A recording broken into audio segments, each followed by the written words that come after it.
या recording started. And जो हमारा जो जूम है, जूम ऐप है, उसमें भी थोड़े से नई चीजें आ गई है। ठीक है, अगर आप देखोगे आपके पार्टिसिपेंट्स में, तो वहां पे अगर आप चैट विंडो में आपको और भी ऑप्शंस आए हैं।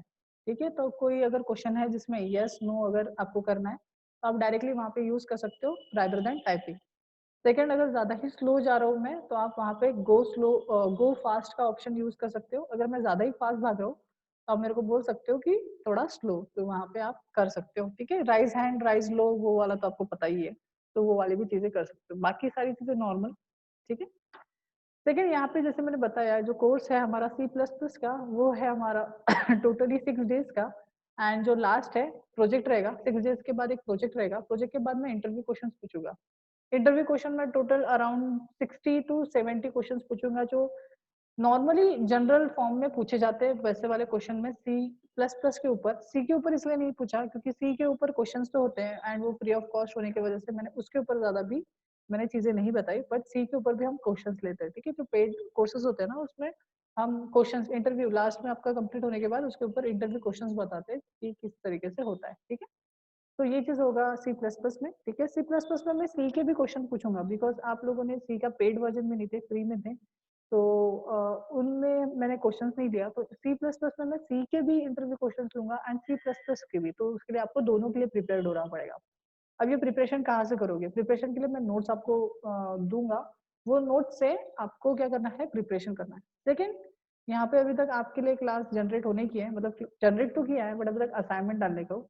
तो ये मैं 15 अगस्त को डाल दूंगा। इसलिए मैंने बोला कि 15 अगस्त के बाद एक्चुअल में हमारा जो है चेंज करते हैं हमारा इंस्टीट्यूट वाला। एंड अगर गूगल क्लासरूम में जाते हैं, तो यहाँ पे हमने C++ का तो बना के रखा है, आपका क्लासरूम क्रिएट हो चुका है आपके लिए।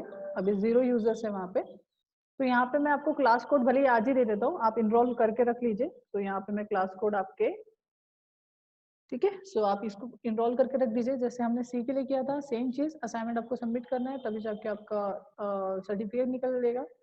आपका सी का सर्टिफिकेट निकल गया है, सो वो आपको फॉरवर्ड कर देंगे। मेल आईडी अगर आपने नहीं दिए तो मेल आईडी फॉरवर्ड कर देना, या फिर आप व्हाट्सएप पे चाहते हो तो व्हाट्सएप पे भी ले सकते हो। ठीक है, यहाँ पे जो ये क्लास कोड है मैं आपको व्हाट्सएप पे डाल देता हूँ, सो जिससे आप डायरेक्टली आप असाइनमेंट्स पे ज्वाइन हो जाओगे। अब फिलहाल के केस में यहाँ पे कोई भी असाइनमेंट हमने नहीं डाले हैं, तो एक दो जो भी होंगे वो बेसिक बेसिक होंगे। ठीक है, अदरवाइज हमने ये अभी अभी क्रिएट किया, बिकॉज जब भी क्लासेस होते हैं तो वो नया चालू क्रिएट होता है, और उसमें फिर क्योंकि हमें फिर मैनेज करना इजी पड़ जाता है। ठीक है, क्योंकि प्रीवियस वाले में हम फिर वो अटक के नहीं रहते, क्योंकि क्लास खत्म हो गया तो अगर चेक हो गया तो फिर हम प्रीवियस वाले को नहीं देखते, वो डिलीट हो जाता है पूरा। और आपको पता है, अरे यार इतना स्लो क्यों है, ये खुल क्यों नहीं रहा है? Wait a second. ओके, तो यहाँ पे मैं डाल दिया।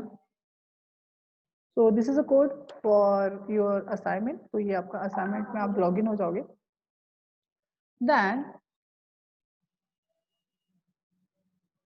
ओके, तो आज हम स्टार्ट करेंगे day 1, that is introduction of your C++। ठीक है, तो यहाँ से ओपन कर दो। अगर ये नोट्स चाहिए तो नोट्स आपको पता है नोट्स कहाँ से मिलते हैं, हमें असाइनमेंट के अंदर से ही नोट्स मिल जाते हैं। अभी अभी असाइनमेंट क्लियर होने के हैं, बट मैं क्या करूँगा, पूरे जो डेज है उनके लिए नोट्स एक इंडिविजुअली इंडिविजुअली डाल दूंगा। एक मिनट मैम प्लीज, उधर चले जाओ, थैंक यू। ओके, सो ये जो है हमारा, हम आज डे 1 लेंगे। सो सबसे पहले ये चीजें स्टार्ट करने से पहले एक काम करता हूँ, मैं इसको डाउनलोड कर लेता हूँ। सो ये मेरे पीसी में रहेगा और इजी पड़ेगा हमें हैंडल करना। तो वेट अ सेकंड।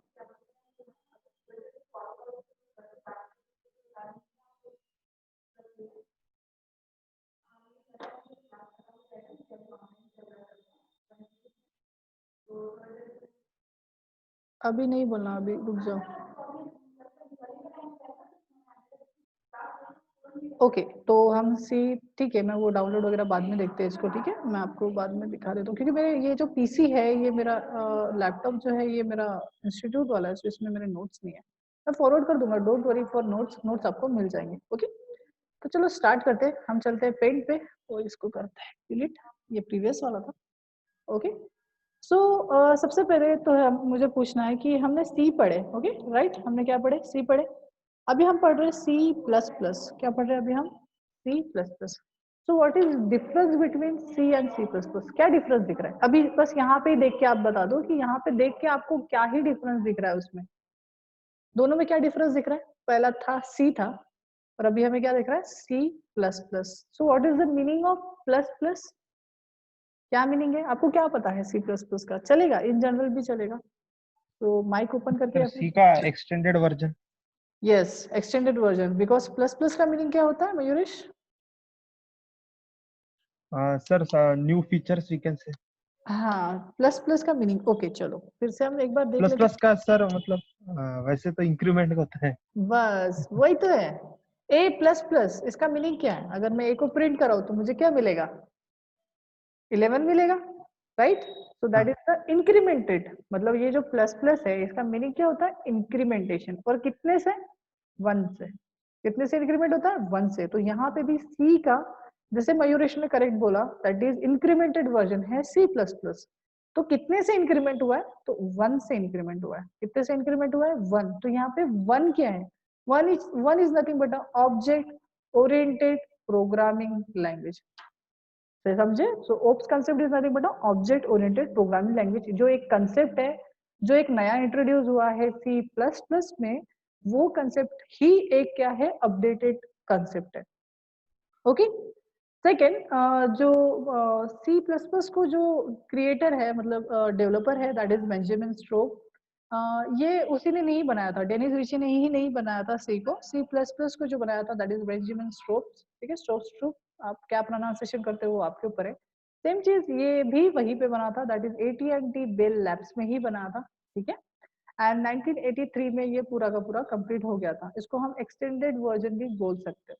इसके आप फीचर्स देख लेना, मैं ज्यादा थ्योरी पे आप फोकस नहीं करो, बिकॉज ये मैं आपको डायरेक्टली पूछूंगा किसके किस में, मैं डायरेक्टली पूछूंगा आपको इंटरव्यू में, बिकॉज ये थ्योरी आपको पढ़ना है। मैंने थ्योरी बहुत ही ज्यादा कम करके एक सिंपल वे में बताई है यहाँ पे। हम ये सारे जो टॉपिक्स है, जैसे ऑब्जेक्ट ओरिएंटेड प्रोग्रामिंग का कंसेप्ट थे, ओप्स कंसेप्ट, हम ये ओप्स कंसेप्ट के पूरे कंसेप्ट थेराटिकली एंड प्रैक्टिकली हम देखेंगे। ठीक है, तो यहाँ पे है जैसे encapsulation, data hiding, inheritance, polymorphism. आपने इस चीजों को पहले भी पढ़ चुके हो तो बहुत बढ़िया, आपको यहाँ पे बहुत इजी जाएगा। अगर आपने ये चीजों को नहीं पढ़ा या फिर कोई कंफ्यूजन है तो वो क्लियर हो जाएगा, नो डाउट। मैं आपको इन जनरल एक्चुअल जो है डे टू डे लाइफ के एग्जांपल देके मैं एक एक टॉपिक को आपको समझाऊंगा। What is encapsulation, what is data hiding, what is inheritance, what is polymorphism, and इनके रिलेटेड क्या रहेंगे, जैसे ये थ्योरी है और इनके रिलेटेड क्या रहेंगे आपके इंटरव्यू क्वेश्चंस रहेंगे। ठीक है, okay, use of C++. So what is use of C++? C++ is used by 1,000 and hundred of programs in a essentially a every application domain. अब एक्चुअल में अगर मैं C की बात करूं और C++ की बात करूं, और C और C++ जो है ये मोस्ट ऑफ लाइब्रेरीज क्रिएट करने के लिए होता है, या फिर हार्डवेयर रिलेटेड फंक्शंस को क्रिएट करने के लिए होता है C एंड C++। ठीक है, अगर आप लाइब्रेरीज बनाना चाहते हो कोई भी प्रोग्राम के या फिर सॉफ्टवेयर के, तो आप किसको यूज कर सकते हो? सी या फिर सी प्लस प्लस। सर हम सी प्लस प्लस को as a high level programming language ले सकते क्या? यस, ये एक मिड लेवल प्रोग्रामिंग लैंग्वेज है, तो इसको आप लोअर लेवल प्रोग्रामिंग लैंग्वेज मतलब मशीन लेवल, साथ साथ में आप हायर लेवल प्रोग्रामिंग लैंग्वेज जैसा भी यूज कर सकते हो। सर क्या मैं एंड्रॉइड में क्या यूज कर सकता हूँ सी प्लस? यस, आप स्टार्टिंग में जब जावा का सपोर्ट था और कॉटलाइन का सपोर्ट नहीं था, तो उस टाइम आप सी प्लस प्लस से भी कर सकते थे।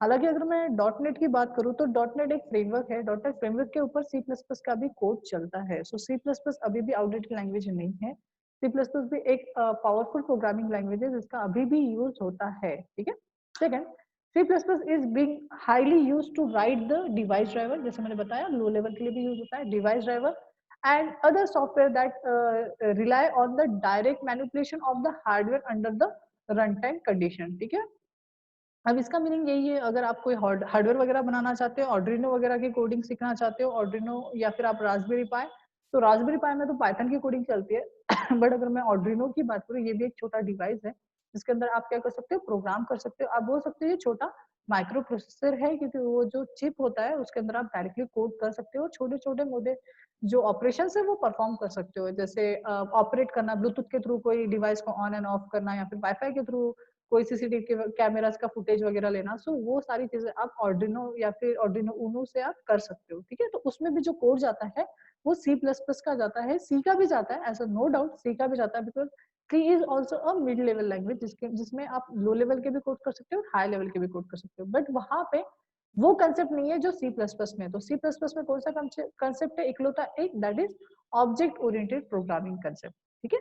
C++ is the widely used for the teaching and a research because it is a clear into the successful teaching of the basic concept। अगर आप, मैंने जैसे बताया था ना, पाइथन पढ़ रहे हो या फिर आप जावा पढ़ना चाहते हो या फिर आप गोलैंग पढ़ना चाहते हो, कोई भी ऑब्जेक्ट ओरिएंटेड प्रोग्रामिंग लैंग्वेज अगर आपको पढ़ना है, तो आपने कंसेप्ट जो है ना, कंसेप्ट बेस्ड बिल्ड करने के लिए आपने C++ पढ़ना चाहिए, बिकॉज C++ में जो कंसेप्ट है ना वो बहुत इजीली क्लियर हो जाते हैं।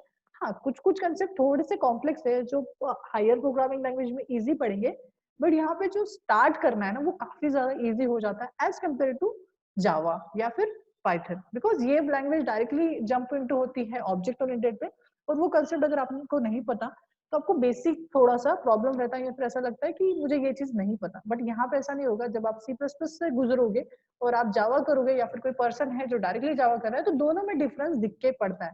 उसको पूरे कंसेप्ट पता होते हैं, उसका क्लियरिटी होता है, उसका विजन क्लियर होता है, तो उसको पता है कि कहाँ से क्या चीजें करनी है। Okay, wait a second, screen दिख रही है कि गायब होगी? ओके, ठीक है। हाँ, so this is nothing but your C plus plus, ठीक है। तो C plus plus mostly use होता है आपके, जैसे यहाँ पे बताया, anyone who have used their an Apple Macintosh or a PC running on the Windows has the indirectly used the C++ because the primary user interface of their system are written in C++।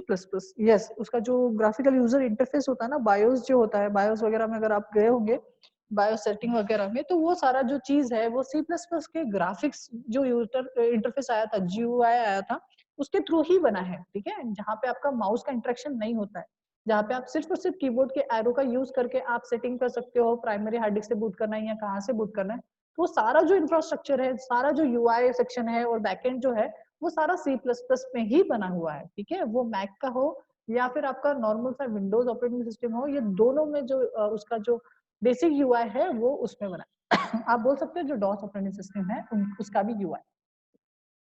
Second, application काफी ज्यादा है, आप इसको थोड़ा सा पढ़ लेना, ठीक है। ये वाली चीजें अभी मैं आपके ऊपर डाल रहा हूँ कि आपको पढ़ना है। बेसिक बेसिक मैं आपको बता देता हूँ। मोस्ट ऑफ सभी प्रोग्रामिंग लैंग्वेज, सॉरी सभी सॉफ्टवेयर का अगर मैं बेसिक अगर डिवाइस ड्राइवर बोलूँ तो वो सारा का सारा C++ पे बना है। बट अगर मैं बड़े बड़े इसमें बोलूँ तो जैसे यहाँ पे गूगल भी यूज करता है, नासा तक यूज करता है। ओके, सो C++ में विंडोज जितने भी OS है उनके सभी लाइब्रेरीज तो बनी होती है, जो हार्डवेयर रिलेटेड वर्क करता है। फायरफॉक्स की भी बहुत मोस्ट ऑफ लाइब्रेरीज एंड जो बेसिक जो फीचर्स है वो भी अवेलेबल है। देन अगर मैं बात करूँ MySQL जो कि एक डेटाबेस है, वो भी जो है वो बना है। साथ साथ में अगर यहाँ पे देखोगे तो C++ यूज लाइक फोटोशॉप में यूज हुआ है, इमेज रीडर, इलस्ट्रेटर, ये सारे एप्लीकेशन जो है वो अडोब जो कंपनी है, फाउंडेशन है, उनके प्रोडक्ट्स है, जो कि मोस्ट ऑफ आप वीडियो एंड इमेज ग्राफिक्स पे प्रोसेस करता है। और इनके भी सारे लाइब्रेरीज है, एक्चुअल पूरा का पूरा नहीं बना है, कोई भी सॉफ्टवेयर एक लैंग्वेज में नहीं बनता है, ठीक है। एक से ज्यादा लैंग्वेजेस भी यूज करता है। हाँ, ऐसा है कि कोई कोई प्रोग्राम पूरा का पूरा एक लैंग्वेज में भी बन सकता है, बट अगर मैं बात करूँ तो सभी लैंग्वेजेस का थोड़ा थोड़ा सपोर्ट होता है। फॉर एग्जाम्पल अगर मैं गूगल जो एप्लीकेशन बोलूँ, गूगल एप्लीकेशन सबसे बड़ी एप्लीकेशन मानी जाती है, और इनमें बाकी सारी एप्लीकेशंस का भी सपोर्ट लगता है। इसमें सी भी आप अगर सर्च करोगे तो Google C, Python, Java, JavaScript, jQuery, सब जितनी भी लैंग्वेज है वर्ल्ड की, सब लैंग्वेज फ्रेमवर्क, सब मोस्ट ऑफ लैंग्वेजेस को यूज करता है। Okay, next C is use for, जैसे मैंने बताया, डेटाबेस लाइक MySQL। तो MySQL भी जो पूरा जो MySQL है वो C++ पे बना है। अगर मैं ओरेकल बात करूँ तो ओरेकल सी पे बना है, ठीक है। So basic structure of C++ programming. तो C++ प्रोग्रामिंग का जो बेसिक स्ट्रक्चर है वो C से कोई डिफरेंट नहीं है। अगर आपने C का मेरा फर्स्ट डे अगर आपने किया था तो वो जो है वो एग्जैक्टली ऐसा ही है। मतलब सबसे पहले डॉक्यूमेंटेशन सेक्शन आएगा। तब तक मैं अपना कोड ब्लॉक ओपन कर लेता हूँ, सो थोड़ा टाइम लगेगा कोड ब्लॉक को भी। तो सबसे पहले डॉक्यूमेंटेशन सेक्शन आएगा। डॉक्यूमेंटेशन सेक्शन मतलब आप अगर कोई प्रोग्राम बना रहे हो तो उससे रिलेटेड हमें क्या डालना पड़ता है, डेटा डालना पड़ता है, मेंशन करना पड़ता है। फॉर एग्जांपल ये जो प्रोग्राम है ये किस चीज के लिए बना है, मतलब प्रोग्राम टाइटल, देन उसके मतलब सॉफ्टवेयर टाइटल भी बोल सकते हो। सेकंड, ऑथर, कि ये किस ऑथर ने बनाया है, किस फाउंडेशन, कंपनी ने किस फाउंडेशन के लिए बनाया है, ये जो है वो कितने लोगों का ग्रुप है, मतलब उनके नाम, सेकंड कौन से टाइम में क्या अपडेट डाला था, वो सारी चीजें जो होती है, जो कमेंट्स में लिखा जाता है, उस सेक्शन को बोला जाता है डॉक्यूमेंटेशन सेक्शन। सेकंड सेक्शन होता है प्री प्रोसेसर्स या फिर प्री प्रोसेसर डायरेक्टिव सेक्शन। यहाँ पे होता है लिंकिंग सेक्शन, तो linking section most of use होते हैं। हैश से जो चालू होने वाली चीज है उनको बोला जाता है प्री प्रोसेसर, जिससे हैश इंक्लूड था। वैसे ही C++ में भी हम हैश इंक्लूड का यूज करेंगे, बस हमारे जो हेडर फाइल्स है वो थोड़े से चेंज होते हुए दिखेंगे।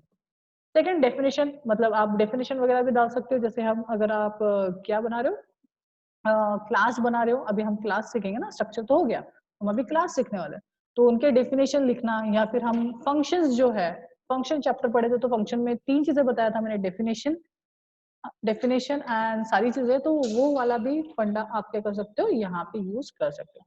सेकंड, उसके नीचे हम डिक्लेयर करते हैं ग्लोबल वेरिएबल डिक्लेरेशन सेक्शन, तो यहाँ पे भी वही चीज है, ग्लोबल डिक्लेरेशन। अभी आपको रिलेट कर सकते हो बिकॉज आपने सी को पढ़ा है, तो आपको सब पता है कि ग्लोबल वेरिएबल्स कौन से होते हैं, कहाँ पे डिक्लेयर होता है, then class and method definition sections क्या होते हैं, ये अभी ये तो पढ़ने के हो, राइट, बट ये भी चीजें आपको समझ में आएंगी। जैसे स्ट्रक्चर होता है, तो स्ट्रक्चर का अल्टरनेटिव, स्ट्रक्चर का एक नया पार्ट है, that is nothing but your class. ठीक है, ओके, हम देखेंगे। देन उसके बाद मेन फंक्शन, हमारे मेन फंक्शन फेवरेट फंक्शन होता है। हम सी और C++ में हम इंट, फ्लोट, डबल सब ले सकते हैं। ठीक है, रिटर्न टाइप मेन का हम कोई भी टाइप का रख सकते हैं। देन उसके बाद लोकल वेरिएबल, मेन के अंदर क्या होती है, 2 चीजें होती है, आप लोकल वेरिएबल डिक्लेयर कर सकते हो और क्या कर सकते हो, प्रोग्राम के स्टेटमेंट्स रहेंगे, या फिर आप बोल सकते हो body and method definition section. आप नीचे में ये जो मेन मेथड खत्म हो जाए तो लास्ट में हम क्या डाल सकते हैं, डेफिनेशन दे सकते हैं। अगर आपने ऊपर में डिफाइन किया है तो नीचे में उसका डेफिनेशन दे सकते हैं। ठीक है, ये सारे जो स्ट्रक्चर है, ये पूरा स्ट्रक्चर को मैं आपको क्रिएट करके दिखाता हूँ। तो सबसे पहले प्रोग्राम चलते हैं फर्स्ट प्रोग्राम में। तो इस टाइम फिर से एक बार हम आगे हमारे प्यारे दुलारे कोड ब्लॉक की तरफ। आप चाहो तो टर्बो सी भी यूज कर सकते हो, या फिर आपके पास जो भी मोबाइल का मोबाइल कंपाइलर होगा, ठीक है, जो आपके मोबाइल से रिलेटेड यूज कर सकते हो। ठीक है, वो जैसे आप C++ ड्रॉइड करके एक एप्लीकेशन है प्ले स्टोर में, जिससे आप इजीली आपके मोबाइल में भी आप कोड कर सकते हो। अगर आपके पास पीसी वगैरह अवेलेबल नहीं है, या फिर ऑन द गो आप कोडिंग करना चाहते हो, तो वो आप वहां से कर सकते हो। ओके, तो सिंपली यहाँ पे भी फिर से वही कोड ब्लॉक का वही पुराना rule, create new project, create console, same हम सी से भी अभी फिलहाल कंसोल एप्लीकेशन क्रिएट करना सीख रहे हैं, तो console application, then next, then हम इस बार सेलेक्ट करेंगे C++, देन नेक्स्ट। यहाँ पे आप सेम चीज प्रोजेक्ट का नाम दोगे, सो ये मेरा फर्स्ट प्रोजेक्ट है, so first hello CPP, that is PP का मीनिंग है plus plus, that is CPP।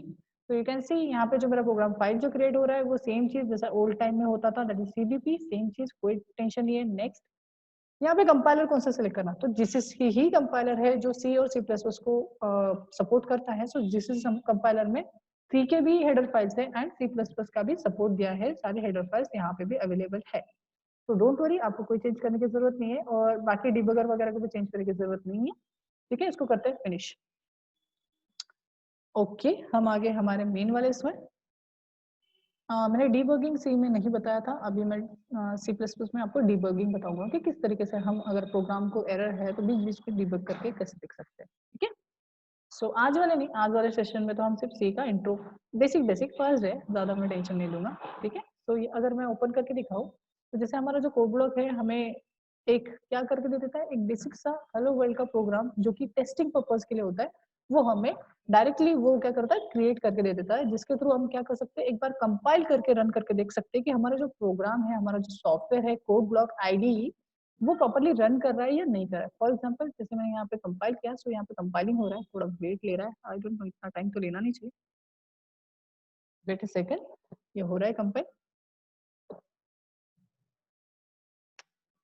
and you can see there is no error, no warning, and 0 minute 16 second में ये मेरा कंपाइल हो गया एंड रन। तो you can सी मेरा जो आउटपुट है हेलो वर्ल्ड करके लिख के आ गया, एंड एक न्यू लाइन प्रोड्यूस हुई है बिकॉज यहाँ पे हमने एंड एल यूज किया। तो चलो जो बेसिक सा प्रोग्राम है उसको पहले समझते हैं। ओके, सो यहाँ पे मैं क्या कर रहा हूँ, सबसे पहले आपको पता है हैश, फिर से एक बार जैसे हमने सी में एक्सप्लेन किया था ना, वही चीजों को रिकॉल करते हुए हम फर्स्ट डे है हमारा, तो इसको फिर से एक बार मैं रिकॉल कराता हूँ।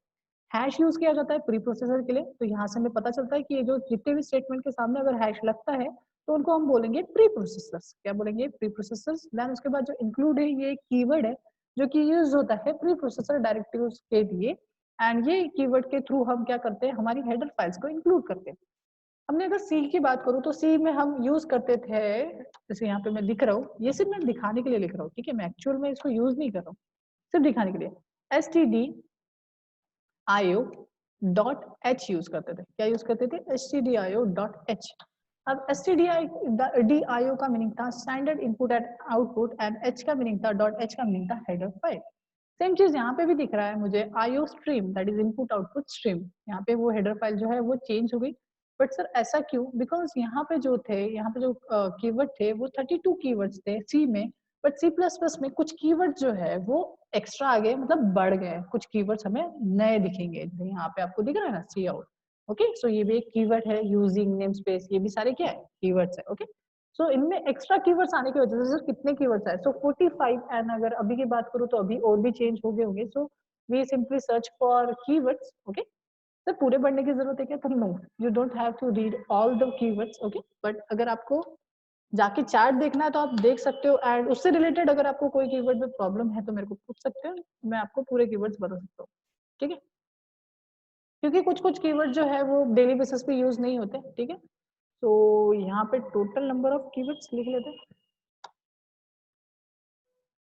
हैं। सो देर इज सेवरल। ओके, यहाँ पे अभी जो काउंट है, जैसे मैंने बताया 45 बताया था, और अभी का जो काउंट है वो 95। तो क्या सर बढ़ते रहते हैं, यस, कीवर्ड्स बढ़ते रहते हैं, बिकॉज ये जो है लैंग्वेज अभी भी इवॉल्व हो रही है, और इसमें अभी भी कीवर्ड्स बढ़ते रहते हैं। अगर आप यहाँ पे कुछ कोई भी इसमें जाके अगर आप देखोगे तो वो सारे कीवर्ड्स का दिया रहेगा यहाँ पे, ठीक है, ये सारे कीवर्ड्स है, ये जितने भी दिख रहे हैं ना, इनम, डबल वगैरह, फ्रेंड्स वगैरह, ये सारे देखने वाले, मोस्ट ऑफ हम देख ही लेंगे, एक दो छूटेगा तो वो जैसे ये, ठीक है। तो ये चीज अगर आपको नहीं समझ रहा, आप मेरे को पूछ लेना, मैं उसका भी मीनिंग बता दूंगा, ठीक है।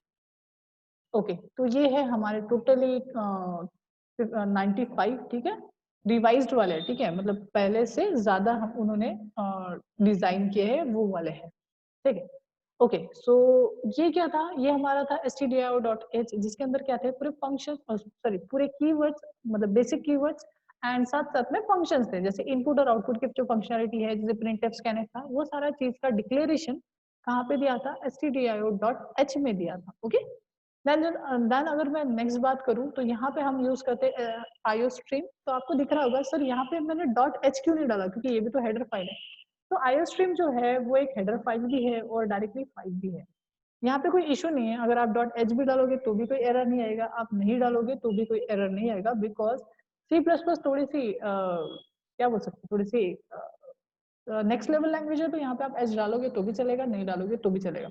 और हम तो कोड ब्लॉक यूज करें तो हमने ये नहीं भी डाले तो भी चलता है, ठीक है, क्योंकि कोड ब्लॉक बोलता है फोकस करो यहाँ पे, कंट्रोल से कोड ब्लॉक बोलता है कि फोकस करो मेन मेथड के अंदर, बिकॉज यहाँ पे आप आपका वैल्यूएबल लॉजिकल कोड लिख रहे हो, ना कि आप यहाँ पे लिख रहे हो। सो ये सारा हैंडलिंग मैं करूंगा। उसी मैं अगर बात बताऊँ स्ट्रिंग क्लास, स्ट्रिंग के वक्त जब क्लास हो रहा था तो मैंने स्ट्रिंग के वक्त hash include string dot H कभी नहीं डाला, बिकॉज जो कोड ब्लॉक है उसमें बाय डिफॉल्ट स्ट्रिंग वगैरह जितनी भी हेडर फाइल्स है वो बाय डिफॉल्ट इंक्लूडेड है, तो आपको डालने की जरूरत नहीं होती। हालांकि मैंने उसके अंदर के सारे फंक्शंस को यूज किया है, बट मैंने बताया था कि अगर आप स्ट्रिंग अगर यूज करना चाहते हो सी में, तो आपको अगर टर्बो सी यूज करें तो आपको डालना पड़ेगा hash include and string dot H, because that is a header file. अगर आपको वो चीज यूज करना है तो आपको वो करना पड़ेगा, ठीक है। सेकंड अगर आप देख रहे हो तो यहाँ पे दिख रहा है यूजिंग नेम स्पेस stdio। अब क्या है, ये जो स्टेटमेंट है सिर्फ और सिर्फ कोड ब्लॉक के लिए, क्या बोल रहा हूँ मैं, सिर्फ और सिर्फ कोड ब्लॉक के लिए। अब ये यूजिंग क्या होता है, यूजिंग का मीनिंग होता है यूज करना, नॉर्मल सा कीवर्ड है, यूज जो मीनिंग लिखा है वही इसका काम है। क्या यूज करना, नेम स्पेस। अब ये नेम स्पेस क्या होता है, जैसे फोल्डर होते हैं ना वैसे ही नेम स्पेस होते हैं, ठीक है। नेम स्पेस के अंदर डिक्लेयर की हुई चीजों को अगर इंक्लूड करना है तो हमें लिखना पड़ता है यूजिंग नेम स्पेस, अगर नेम स्पेस क्रिएट करना है तो हमें लिखना पड़ता है नेम स्पेस एंड उसका नाम देना पड़ता है। अब ये चीजें यहाँ पे एकदम एग्जैक्टली आपको क्लियर नहीं होंगी, आप सी शार्प पढ़ोगे तो नेसेसरी है, अदरवाइज ये चीजें नेसेसरी नहीं है यहाँ पे। आप अगर सी शार्प में जाना चाहते हो तो फिर आपको ये एग्जैक्टली वहां पे समझेगा, यहाँ पे आपको समझ में नहीं आएगा। तो यहाँ पे ये सिर्फ क्या काम कर रहा है, वो सिर्फ इंक्लूड कर रहा है std जो stdio.h जो फाइल थी, एक्चुअली सिर्फ कोड ब्लॉक में ही ऐसा क्यों करना पड़ता है, ये भी क्वेश्चन है। इसको इंक्लूड कर रहे हैं हम, ठीक है, stdio.h जो फाइल थी उसको इंक्लूड कर रहे हैं, पर ऐसा क्यों इंक्लूड करें, बिकॉज जब कोड ब्लॉक बनाया गया ना तो उन्होंने IO स्ट्रीम को फिर से क्रिएट किया, खुद से बनाया। तो उन्होंने जब IO स्ट्रीम बनाया तब उन्होंने stdio.h वाले जो कोड थे वो इंक्लूड नहीं किए। पर टर्बो सी के वक्त जब टर्बो सी वालों ने जब बनाया उसको, तो टर्बो सी में उन्होंने क्या किया, आईओ स्ट्रीम के अंदर ही stdio के जितने भी फंक्शनैलिटी थी वो भी डाल दी। सो उनमें नहीं करना पड़ता, यूजिंग नेम स्पेस लिखने की जरूरत नहीं है। अगर आपने कॉलेज वगैरह में ये चीज की है तो आपको पता है कि आपने कभी यूजिंग नेम स्पेस stdio नहीं लिखे। बट यहाँ पे as a code block user आपको क्या करना पड़ेगा, यूजिंग नेम स्पेस, हालांकि ये पहले से लिखा होता है बट मैं आपको बता रहा हूँ कि ये चीज क्यों है वहां पे। तो यहाँ पे यूजिंग नेमस्पेस का मीनिंग है कि वो क्या करेगा, stdio.h जो है वो हेडर फाइल को इंक्लूड करेगा, ठीक है। पर ये क्यों कर रहे हैं, क्योंकि ये बाय डिफॉल्ट यहाँ पे वो इंपोर्टेड नहीं है। तो सर ये क्यों चाहिए, बिकॉज यहाँ पे हम इंट यूज कर रहे हैं, हम रिटर्न यूज कर रहे हैं, जीरो यूज, सॉरी जीरो तो छोड़ दो, रिटर्न जीरो यूज कर रहे हैं, या फिर curly braces, opening curly braces, round curly braces, इन सब की जो फंक्शनैलिटी है या फिर आप जो बेसिक जो फंक्शनैलिटी है वो सारी किसमें है, जो बेसिक फंक्शनैलिटी है वही आनी चाहिए। तो आपका क्वेश्चन होगा सर हैश इंक्लूड stdio.h क्यों नहीं डाला, बिकॉज वो फंक्शन भी लेके आ जाएगा। बट यूजिंग नेमस्पेस से सिर्फ और सिर्फ मुझे जितना चाहिए, उनको जितना चाहिए उन्होंने उतना ही क्या दिया है, उतना ही पब्लिक रखा है। तो उसके वजह से सिर्फ उतना ही डेटा आता है, पूरा डेटा नहीं आता। बट मैं अगर stdio.h डाल दूं तो पूरा डेटा आ जाएगा और ये प्रोग्राम लोड होने में भी उतना टाइम लगेगा। ओके, नेक्स्ट, तो ये हो गया हमारा यूजिंग नेमस्पेस क्यों है, तो पुरानी फंक्शनलिटी यहाँ पे भी आनी चाहिए इसलिए, ठीक है। सर इसको डिलीट कर दिया तो क्या होगा, डिलीट कर दिया तो कोड ब्लॉक वैसे कुछ एरर तो देता नहीं है, बट हो सकता है कभी कभी मिसबिहेव करे। सो ये चीज होनी चाहिए, सो ये 2 लाइन ऑफ कोड होना चाहिए, जैसे सी में भी थे, ठीक है। सेकेंड, इंट, आप इंट ले सकते हो, वॉइड ले सकते हो, फ्लोट ले सकते हो, डबल ले सकते हो। अगर आप वॉइड के अलावा, ठीक है, अगर मैं यहाँ पे डाल देता हूँ वॉइड, वॉइड के अलावा अगर कोई भी डेटा टाइप लेते हो तो आपको रिटर्न करना कंपलसरी है। बट अगर आपने वॉइड लिख दिया तो रिटर्न करने की जरूरत नहीं है, क्योंकि हमारा इकलौता एक डेटा टाइप है जो क्या नहीं करता, रिटर्न नहीं करता। वर्ड को छोड़ के जितने भी डेटा टाइप्स है वो सारे रिटर्न करते हैं। ओके, तो ये हमें पता होना चाहिए। Okay, so main is void. So void अगर रहा तो हमें रिटर्न करने की जरूरत नहीं है। बट अगर वॉइड को छोड़ के अगर कोई भी डेटा टाइप लेता हो, int, float, double, character, string, तो आपको क्या करना पड़ेगा, रिटर्न करना पड़ेगा, मतलब ये कीवर्ड लिखना पड़ेगा, साथ साथ में जो डेटा टाइप रहेगा उस टाइप का डेटा आप रिटर्न कर सकते हो। ओके, तो ये तो बेसिक प्रीवियस वाला ही चल रहा है, अभी तक हमने जितना पढ़ा ये सारा प्रीवियस वाला ही है। अभी कुछ नई चीजें दिख रही है। तो सबसे पहले दिख रहा है आपको सी आउट, क्या दिख रहा है आपको, सी आउट, और एक दिख रहा है एंड एल। तो C++ एक ऑब्जेक्ट ओरिएंटेड प्रोग्रामिंग लैंग्वेज है। C++ एक क्या है, ऑब्जेक्ट ओरिएंटेड प्रोग्रामिंग लैंग्वेज। और आप C++ में सबसे पहला ऑब्जेक्ट दिख रहे हो, that is cout. Cout एक ऑब्जेक्ट है, सी आउट एक क्या है, ऑब्जेक्ट है। अब ये किस क्लास का है, आईओ स्ट्रीम क्लास का है। ये जो ऑब्जेक्ट है ये किस क्लास का है, आईओ स्ट्रीम क्लास का है। ये ऑब्जेक्ट करता क्या है, यहाँ पे अभी 2 ऑब्जेक्ट है, तो यहाँ पे मैं आपको पेंट में दिखा देता हूँ। तो कंट्रोल A एंड डिलीट। तो यहाँ पे मैंने डाल दिया suppose cout, 1 second. Suppose मैंने यहाँ पे डाल दिया सी आउट। अब सी आउट एक ऑब्जेक्ट है। ऑब्जेक्ट मतलब ऑब्जेक्ट को समझने का कैसे है, देखो व्हाट इज ऑब्जेक्ट, ठीक है। तो ऑब्जेक्ट अभी के लिए मैं बेसिक बेसिक बता रहा हूँ, ठीक है, बाद में मैं आपको बताऊंगा। तो ये यहाँ पे मैंने एक ना पर्सन क्रिएट किया, ठीक है। अब ये इसका नाम है सी आउट, इसका नाम क्या है, सी आउट। अब ये जो ऑब्जेक्ट है ना, ये ऑब्जेक्ट का काम सिंपल है कि अगर उसके तरफ अगर वो एरो रहा, ठीक है, तो क्या करेगा, डबल कोट्स के बाद, मतलब उस एरो के बाद जो भी आप लिखोगे ना वो स्पीक करेगा, बोलेगा, ठीक है। फॉर एग्जांपल मैंने बोल दिया हेलो वर्ल्ड, सपोज मैंने ऐसा बोल दिया, तो ये क्या करेगा, ये जो बंदा है ये लाउडली स्पीक करेगा, ठीक है। लाउडली स्पीक करना मतलब ये कहाँ स्पीक करेगा, कंसोल आउट। सी आउट का मीनिंग है, सी का मीनिंग है कंसोल और आउट का मीनिंग है आउटपुट करना। तो ये कहाँ पे लाउडली स्पीक करेगा, कंसोल पे वो क्या करेगा, लाउडली स्पीक करेगा। मतलब अगर आप सी आउट के सामने अगर एरो डालते हो टूवर्ड द ऑब्जेक्ट, किसके तरफ, ऑब्जेक्ट की तरफ, देखो ये कंफ्यूजन होता है स्टूडेंट का, सर अंदर जाएगा कि बाहर जाएगा, अंदर, क्योंकि आप डेटा डाल रहे हो ना, उसको दे रहे हो। तो वो जो एरोज रहेंगे, ठीक है, वो टूवर्ड दी ऑब्जेक्ट रहेंगे। अगर ऑब्जेक्ट में इंसर्ट करना चाहते हो तो आपको डेटा इंसर्शन रखना पड़ेगा।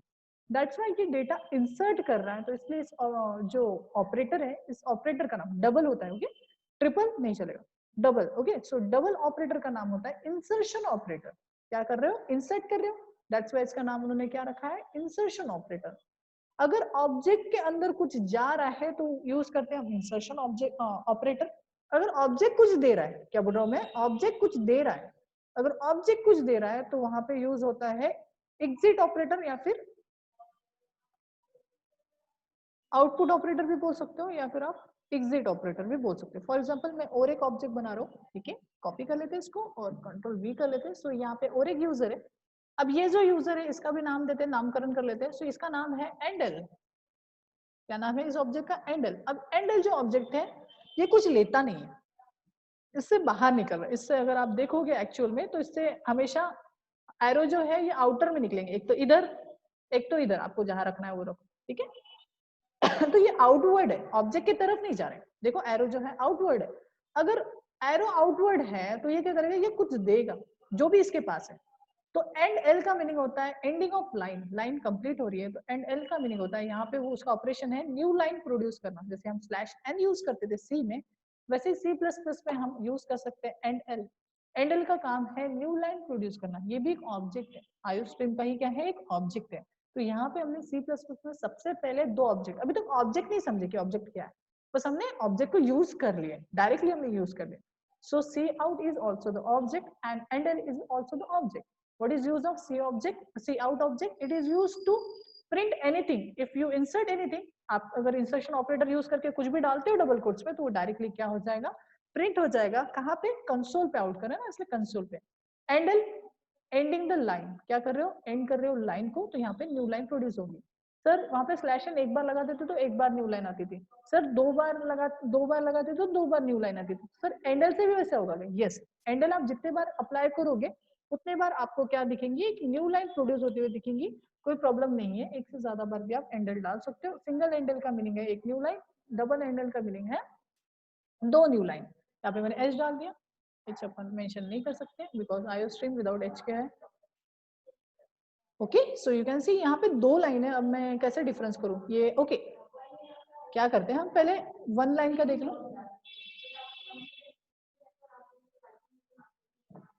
यू कैन सी यहाँ पे एक लाइन का डिफरेंस है, अगर मैं उसको क्या कर दूं, दो एंडल लगा दूं तो यहाँ पे दो लाइन ऑफ आपको डिफरेंस दिखेगा। Okay, you can now you can C actually physically हमें दिख रहा है, तो ये है डिफरेंस।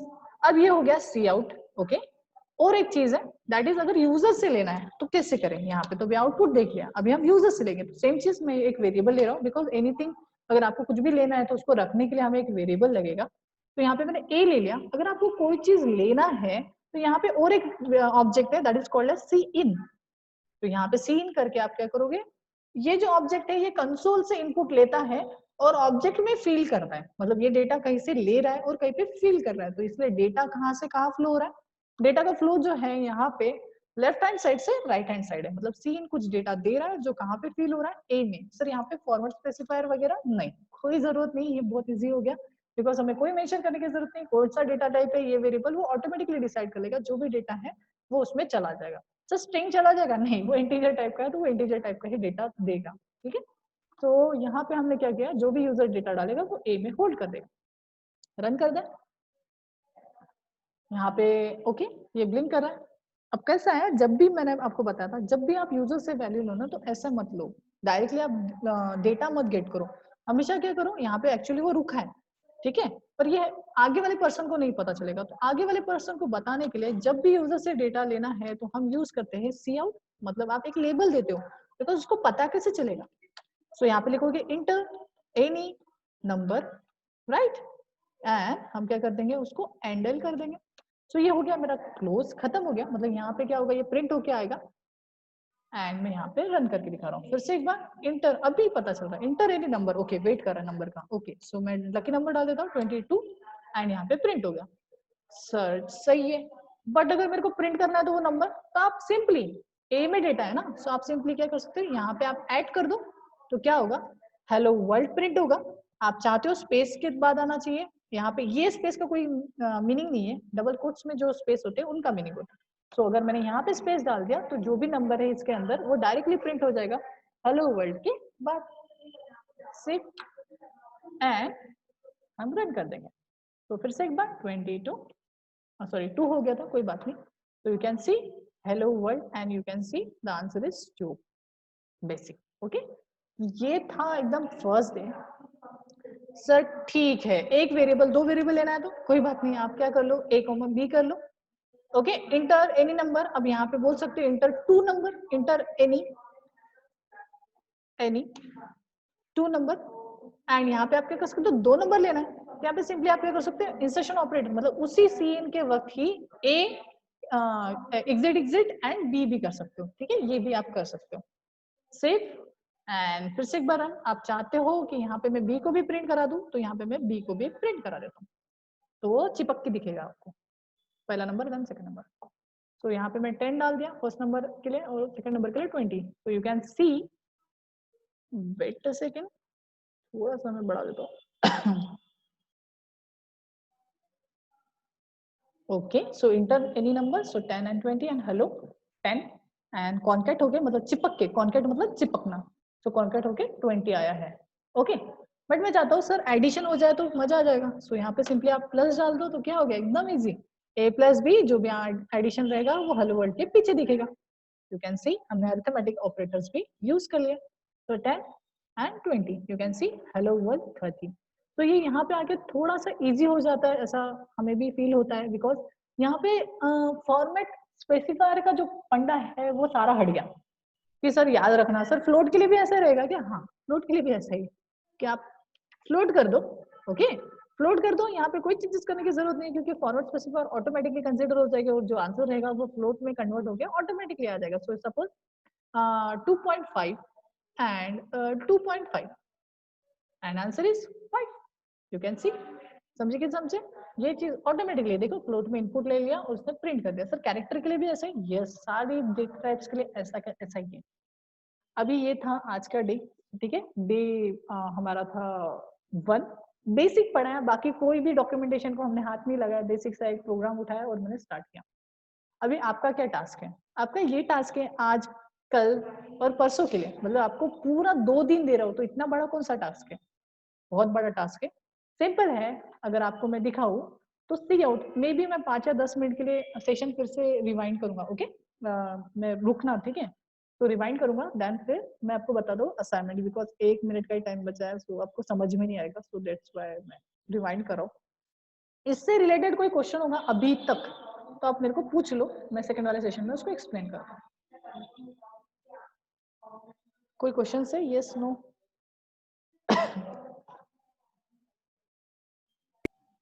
नो सर, क्लियर है। Basic basic